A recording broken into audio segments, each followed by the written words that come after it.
What was supposed to be a dream come true, now remembered as a nightmare. A South City couple robbed at gunpoint at their own wedding. This is First Alert 4 at 10. I'm Corey Stark. And I'm Samantha Jones. Tonight, instead of a honeymoon, this couple is praying and asking for your help after the groom was shot in the head. Tonight, he is still in the ICU as police hunt for the shooter. And our Alexis Odos joins us live now in this heartbreaking story. Alexis, where exactly does the investigation into this stand tonight? Corey, Sam, we are outside of St. Louis Police headquarters where investigators are still looking for the two people that walked into a backyard celebration and changed a couple's life forever. He's a family man. He loves his kids, so they're everything to him. 32-year-old Francisco Gonzalez is fighting for his life at the hospital after his wedding Friday night turned into a nightmare. We were in the backyard celebrating my sister's wedding with her husband, Francisco.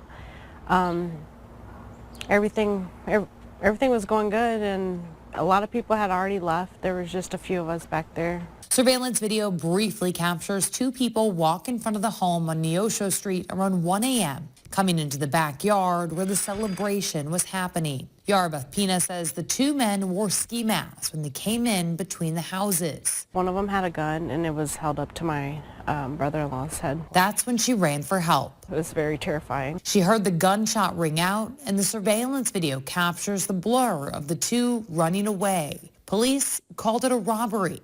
Pina says they left without taking anything. She doesn't know who would do this. I thought it was a joke at first. The sisters live next door to each other. The newlyweds have been together for a decade and have two children. My brother-in-law, he's a very good man, a good father. According to crime data, there have been 12 shootings and 2 robberies in the Dutchtown neighborhood this year, a slight decrease from last year. The cameras outside the home captured just a brief moment, but the family is hopeful it can help police and that someone else might know something. I actually felt safe before.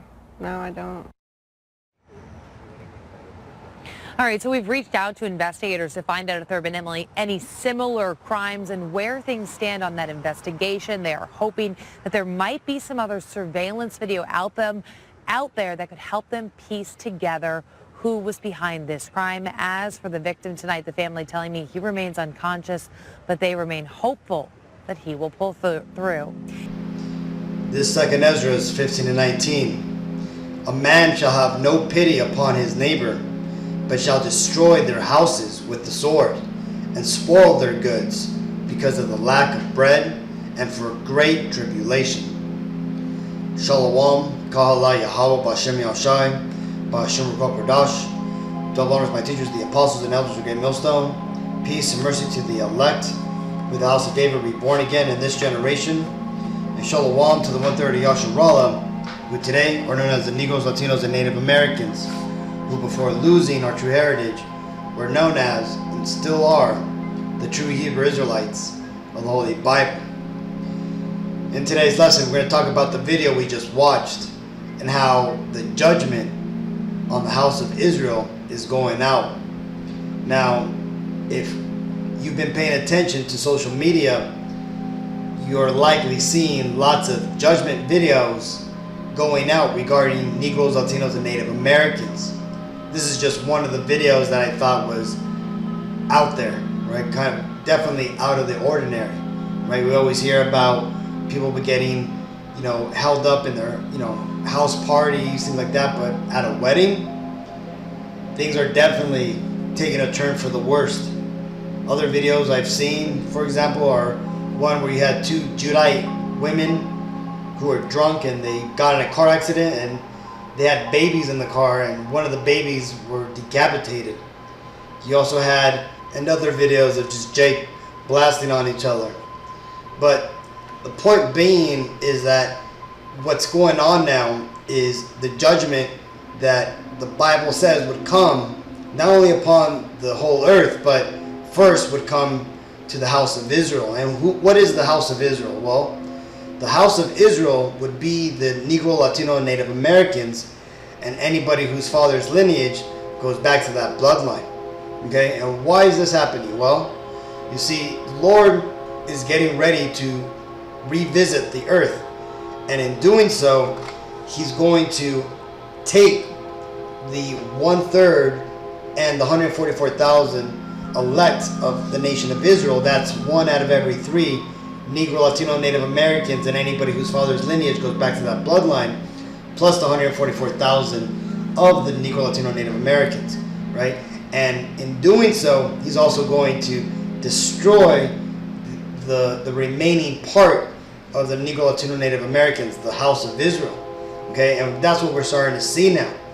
So when we see videos that are fairly harsh like this, where a man gets shot in the head on his wedding day, right, and he's left in a dire state and he's about to die, that's all the will of the Lord.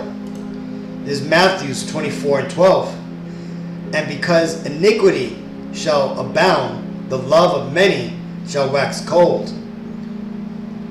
And that's what's happening, right? The love of many in this world has waxed cold, right? The world has changed, and especially after the whole C-19 hoax, right? When everybody kind of found out that the world that they grew up in is no longer here, right? And it's basically everybody's, out for themselves now, and times have gotten a lot harder for a lot of people. Well, and that going forth, what has come upon the face of the earth are the spirits that the Lord has put on the earth, right? The spirits of vengeance, right? The Bible tells us about how there are spirits created for vengeance, that in their time to shine, that they lay on sore strokes, appeasing him who made them, that being God. Because you see, what does the Bible tell us about life and death? This is Psalm 68:20. He that is our power is the God of salvation, and unto Yahweh the Lord belongeth the issues of death. And that right there is judgment, right? When people are put to death, be it somebody falls off of a skyscraper, gets hit by a taxi, eats a rotten piece of chicken that gives them food poisoning, or calmly fades away in their sleep, all those issues are approved by the Lord. Now, this man, I don't know what he's done, but the thing is that his time was up, and the Lord made the judgment to come down upon him.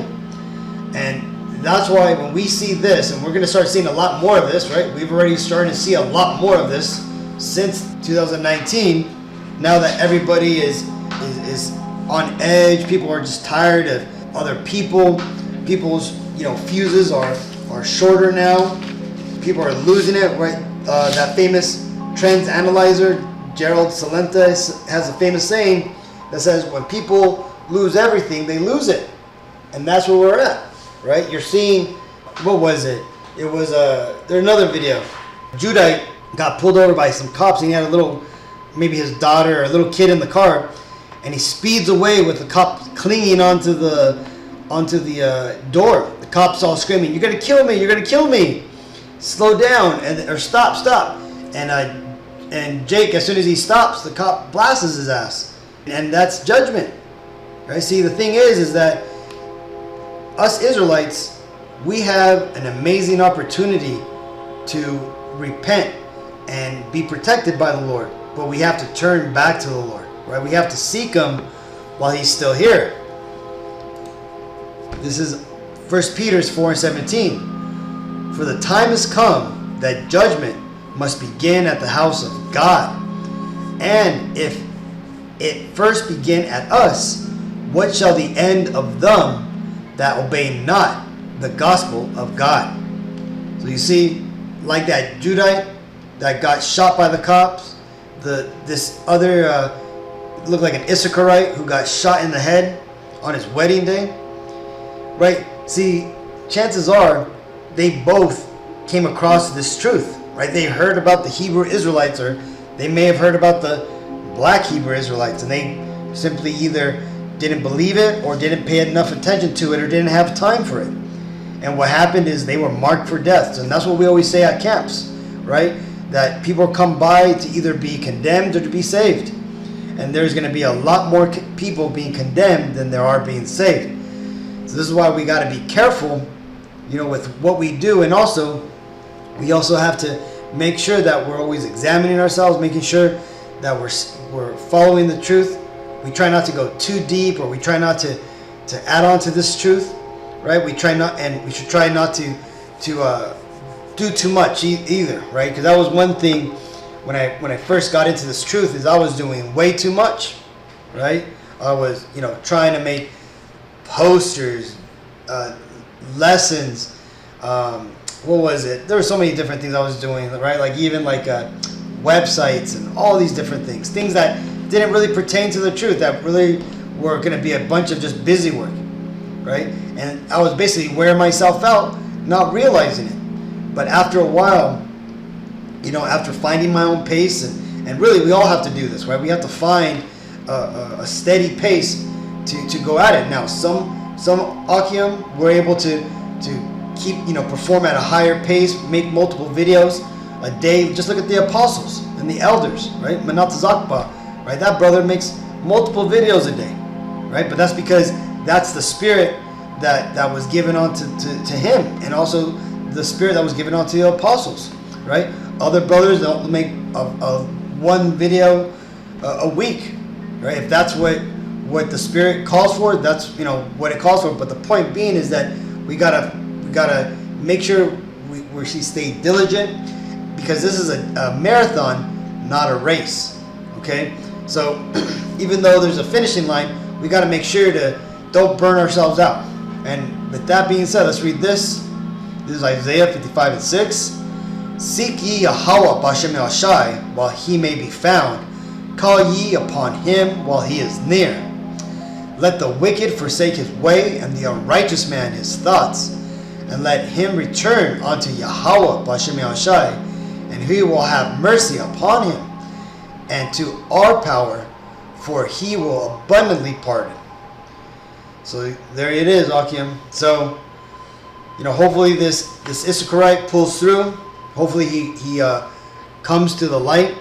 But if not, hey, this is all something that we all are going to have to go through, right? And Lord willing, that we're part of the elect and we don't have to go through this. But again, this is why we got to stay diligent. We got to make sure that we're doing the work and that we're staying true to this, right? So, hope this video was edifying. Next time I want to give all honor and glory and praises to Yahweh B'Shem Yahshai, B'Shem Rukak Radash, Shalom.